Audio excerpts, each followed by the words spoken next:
मेरे मन की क्या कहूं, धाता औरम और सदगुरु मोए आन मिले जब चित बैठा एकठो। લક્ષ્મણદાસજી મહારાજે ગુરુ મહારાજના સાનિધ્યમાં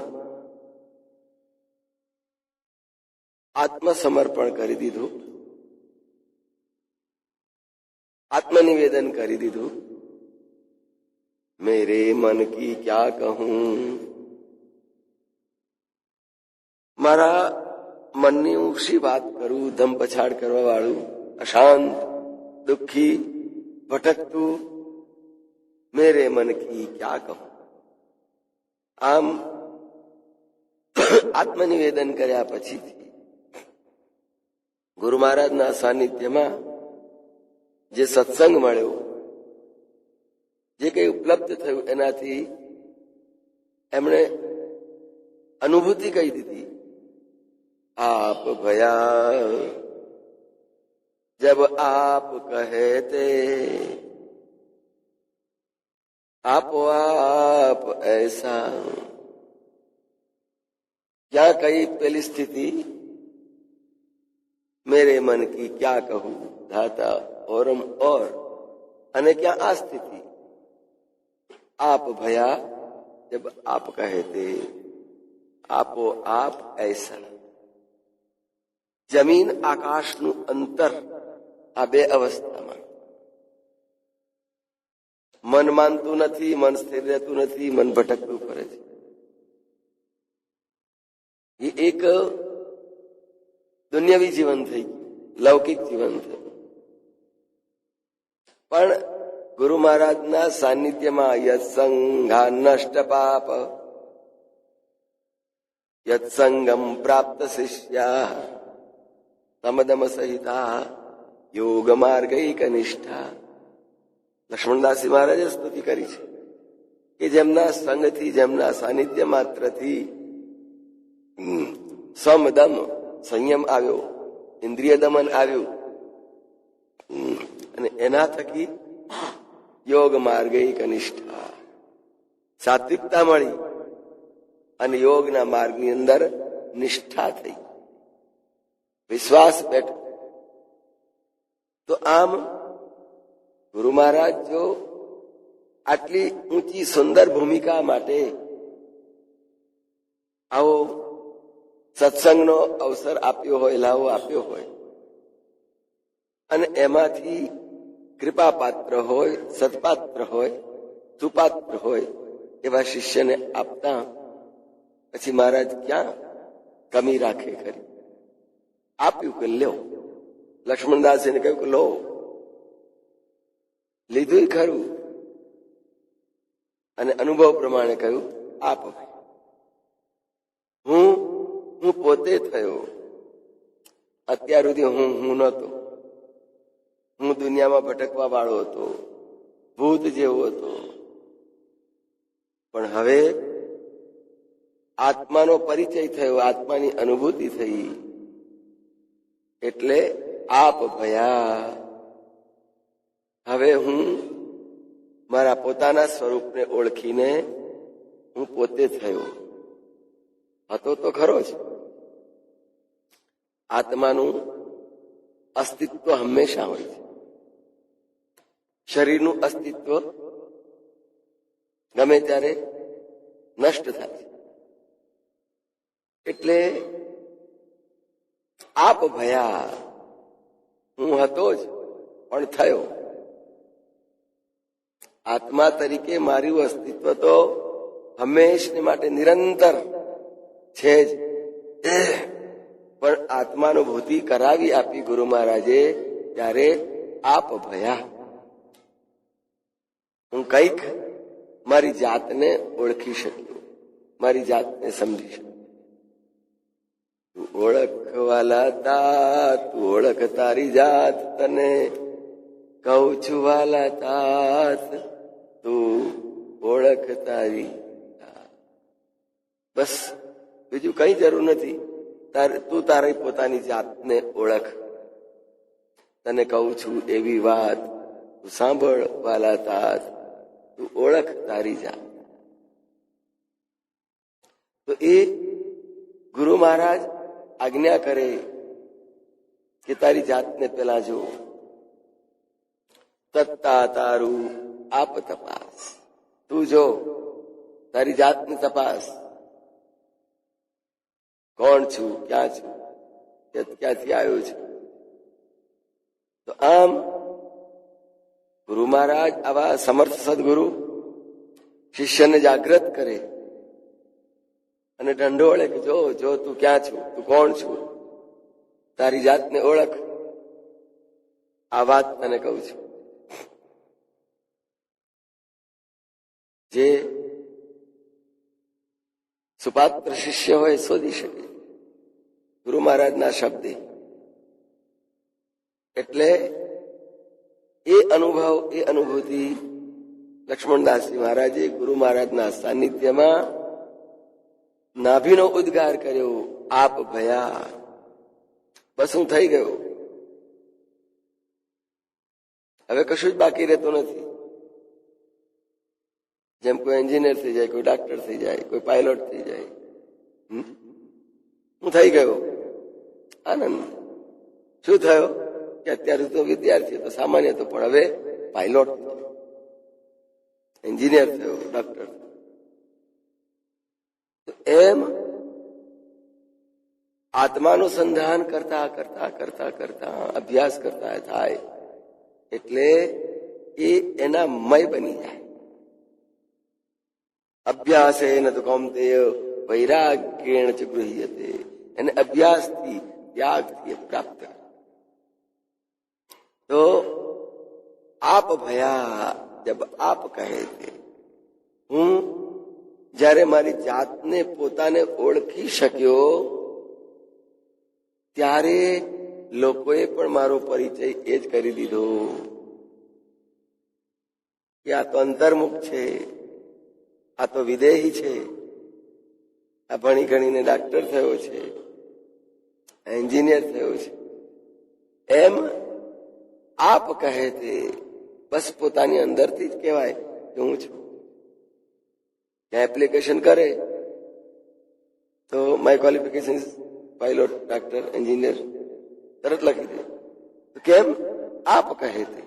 પછી અંદરથી બોલાય, પોતાનો પરિચય અંદરથી નીકળે. એમ આત્માનુભૂતિ થયા પછીથી પોતાના આત્માનો પરિચય આપતા કે હું પોતે જ. કોણ? ત્યાં શરીર નહીં, હું આત્મા છું. પ્લેન ચલાવવા વાળો ડ્રાઈવર એમ કહેશે, પાયલટ એમ કહેશે કે હું પ્લેન છું, હું ડ્રાઈવર છું. એમ આ શરીરમાં બેઠેલો આત્મા, હું આ શરીર છું એમ નહીં કે હું આત્મા છું. કેમ? કે જેમ ભણ્યા પછી એક ડિગ્રી મેળવી અને ક્વોલિફિકેશન મેળવે એમ આત્માનો અભ્યાસ કરી આત્માની અનુભૂતિ થયા પછીથી એ સ્પિરિચ્યુઅલ રીતે એમ કે હું આત્મા છું, હું શરીર નથી, હું કાર નથી, હું એમાં બેસનારો ડ્રાઈવર છું. એમ હું આત્મા છું. આપ કહે તે આપો આપ. બસ પોતાની જે અવસ્થા હોય, પોતાની જે સ્થિતિ હોય એ પ્રમાણે જ કે હું આ છું. કોઈ ચકચૂર થઈને પીધેલો હોય સ્પષ્ટ કહી દેશે ને, ભાઈ હું પીધેલો છું, ચોખ્ખું હું પીધેલો છું. એમ આત્માનો નશો જેને કર્યો હોય અને પોતાના આત્માની અંદર ચકચૂર હોય, અનલહક તો કહા તાજા यदि है जो शौक मिलने का अनलहक तू कहा था. જો તારે મળવું જ છે ઈશ્વરને, આત્માને, બ્રહ્મને, અનલહક તું કહા અહમ બ્રહ્માસ્મિ, હું પોતે જ બ્રહ્મ છું. અનલહક સૂફી સંતોની વાત છે. તો આપ ભયા જબ આપ કહે તે પોતાના આત્માનું સ્વરૂપનો પરિચય થઈ ગયા પછીથી એની અનુભૂતિ થઈ ગઈ એટલે એમ જ કહેશે આપોઆપ એ સ્થિતિમાં એમ જેમ પીધેલી વ્યક્તિ મદોન્મત્ત ને બેહોશ થઈને પડ્યો હોય એને પોતાનું કશું ભાન ના હોય, બસ શરીરનું ભાન ના હોય. તો આત્માની મસ્તીમાં જયારે પડ્યો હોય ને ત્યારે પોતાની આત્મામાં મસ્ત હોય અને શરીરની કોઈ પરવા ન હોય. આપોઆપ બસ જેમ નશાની મસ્તી આપોઆપ ચડે ને પેલો ઢળી પડે એમ આત્માનુભૂતિનો નશો પણ બસ પોતાનામાં મસ્ત રહી ઢળી પડે. ચૈતન્ય મહાપ્રભુ જગન્નાથ મંદિરમાં ભગવાનની આગળ નામ સંકીર્તન કરવા બેસે ને એવા નાચી નાચીને સંકીર્તન કરે અને પછી બેહોશ થઈ જાય. નશો નશા નામદા ચડિયાજી નાનક દેવની વાણી છે. તો એ નશો જે નામનો ચડ્યો પછી એ જલ્દી બેહોશીમાંથી બહાર ના નીકળે એમાં અંદર ને અંદર મસ્તી લીધા કરે. પણ કોઈ એમના કાનમાં ભાગવતનો એક શ્લોક છે, એ શ્લોક કાન અગાડી 5-7 વાર બોલે ને એટલે પછી જાગે. હરી હરી હરી કૃષ્ણ કૃષ્ણ બરહા પીડમ નટવર વપુ કર્ણયો કર્ણિકાર બિભ્રત્વાસમ કનકકુષ્મમ વૈજયંતીમ જમાલામ. આ શ્લોક ત્યાં કાનમાં બોલાય 4 પંક્તિ એ હોશમાં આવે પ્રભુ પ્રભુ પ્રભુ. એ જે છે આપોઆપ એસા એ મસ્તી પોતાની આપોઆપ આવે. એનો દેખાડો કરવો ના હોય, એનું આહવાન કરવાનું એ તો આવી જ જાય સામેથી. અને એ અવસ્થા એ સ્થિતિ પણ એની અંદર પલટાઈ જાય, એ બાકી ના. તો આપોઆપ એસા ની સ્થિતિ એટલે એને એના માટે કંઈ પણ કરવું ન પડે, સાહજિકતાથી એ તન્મયતા, એ આનંદ, એ ભાવમય અવસ્થા એને સાહજિક રીતે પ્રાપ્ત થઈ.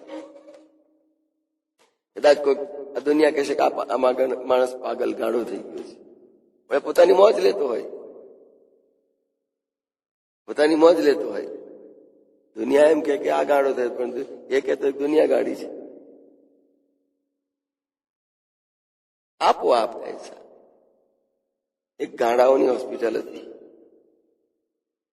અને બધા સાથે રાખતા અને એની અંદર બધાને એક હોળીનો પ્રસંગ હતો. એ બધા ગાડાઓને હોળી જોવા લઈ ગયા. બધા ફરતા હતા, એ ફરવા માંડ્યા ને આમ તાળીઓ પાડતા જાય, જય બોલતા જાય. બધા પાછા આવ્યા. બીજે દિવસે રજા હતી, બધા રેક્ટર ને બધા ઘેર જતા રહેલા અને ગાડાઓ હોસ્પિટલમાં હતા. તો કે ચાલો આપણે હોળી રમીએ. તે રસોડાના બધા લાકડા અગાશીમાં ભેગા કર્યા, એ પ્રમાણે ગોઠવી અને સળગાઈ હોળી કઈ ધાબા ઉપર. અને ખૂબ નાચે, ખૂબ ફરે, ગોર ગોર ફરે. એટલે આજુબાજુ બધા ભેગા થઈ ગયા, આ ગાડાઓ, આ ગાડાઓ, ગાડાઓ. તે પેલા બધા હશે, જો આ બધા ગાડાઓ, પેલાઓને ગાડા કે ના અમને ગાડા કે, જો આ ગાડાઓ હોય કે પેલા કે જો આ બધા ગાડાઓ કેવાય આપણને કરે છે પાગલ. તો જે પોતાની જે સ્થિતિ છે એની પછી તો ખબર મળીને ફાયર બ્રિગેડ વાળા આવ્યા ને બધા પેલા રેક્ટરો બધા આવી ગયા બોલવાયું. તો આપોઆપ એસા જેમ પેલા ગાડાઓની મસ્તી સાહજિક, એમ આત્માનુભૂતિની મસ્તી પણ આવી સાહજિક.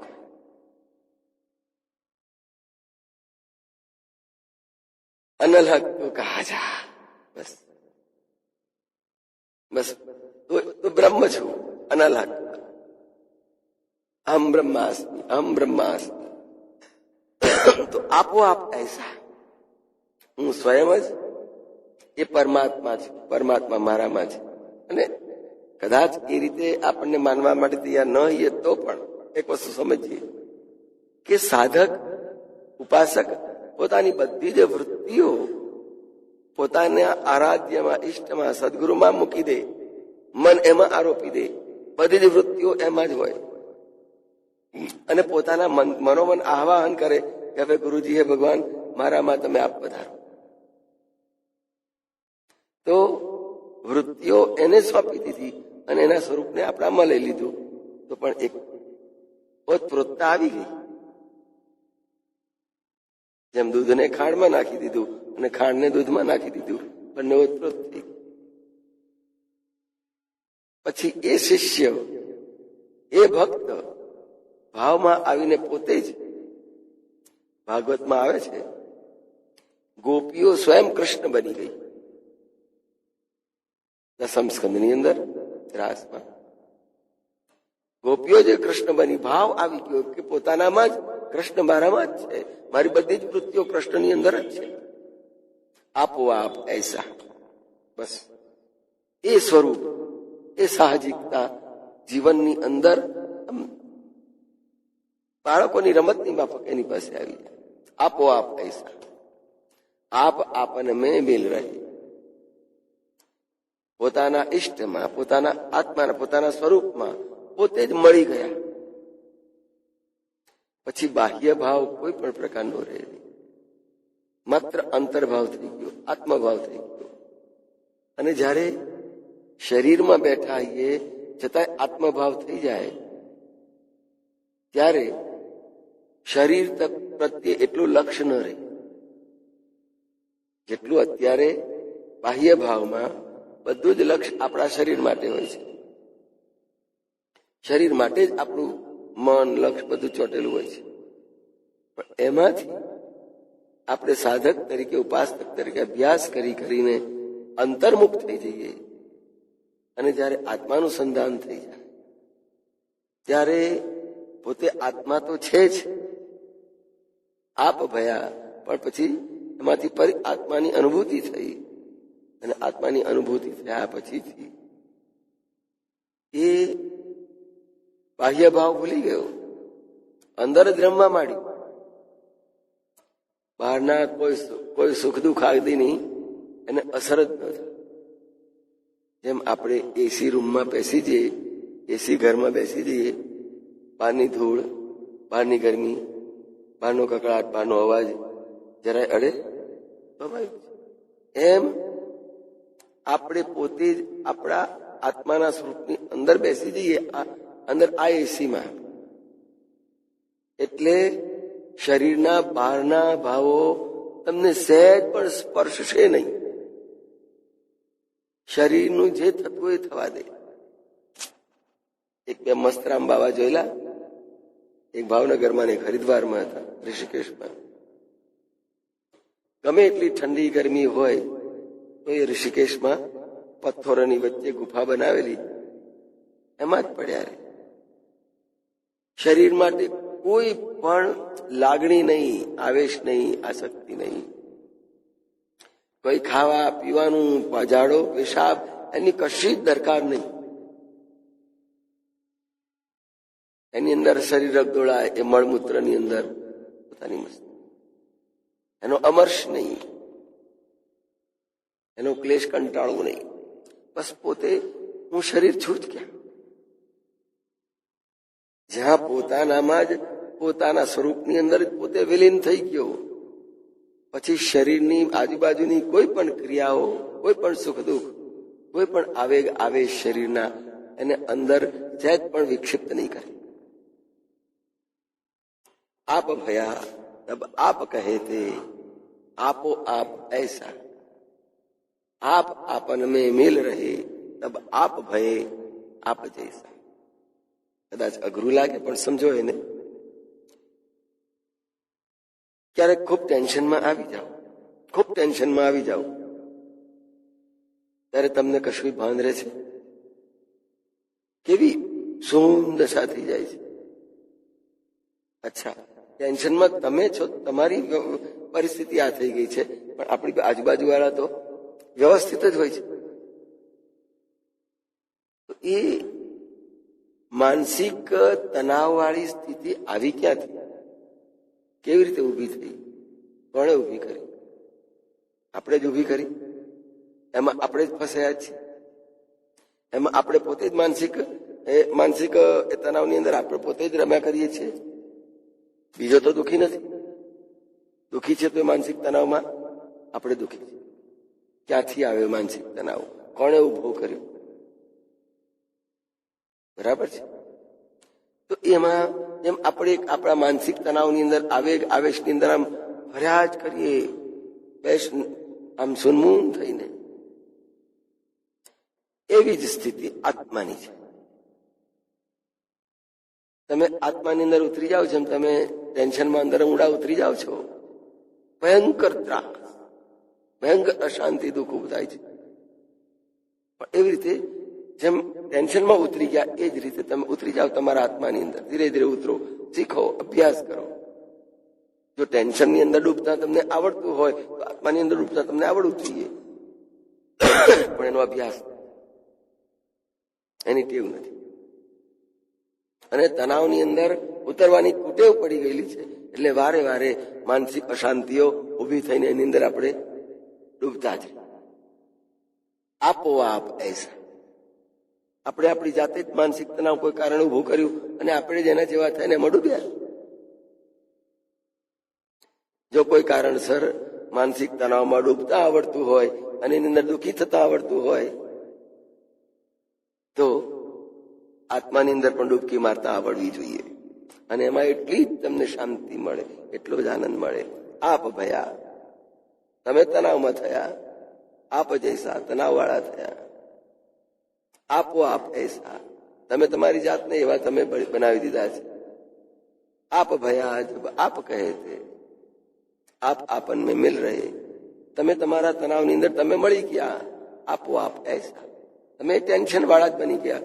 બીજા આજુબાજુ ટેન્શનમાં છે, ટેન્શન વાળો માણસ, ટેન્શન વાળોમાં આપ ભયા આપ જૈસા. લોકો કહે છે આપ કહે છે. તો આ જેમ વ્યવહારિક જીવનની અંદર આપણે આવી સ્થિતિની અંદર ઊંડા ઉતરી જઈએ છીએ, એમ આપ આપન મેં મિલ રહે તબ આપ ભય આપ જૈસા, તમે તમારા સ્વરૂપની અંદર ઉતરતા શીખો, સમજો. અને એની અંદર ઉતરતા ઉતરતા આખરે તમને એ સ્વરૂપ જડશે. જેમ ટેન્શનની અશાંતિ કેવી તમારા હાથમાં આવી જાય છે, કેટલા બધા દુઃખી થઈએ છીએ, ઊંઘની ગોળીઓ લેવી પડે. આમાં ઊંઘની ગોળીઓ નહીં લેવી પડે. આપો આપ એસા આપ આપન મેં મિલ, આત્માની અંદર મળ્યા, તમે તમારા આત્માના સ્વરૂપની અંદર એ નિરાંતની શાંતિ લીધા કરો. આ શરીરના બહારના કોઈ પણ આવે સુખ દુઃખ તમને કશું અસર નહીં કરે. જય મહારાજ.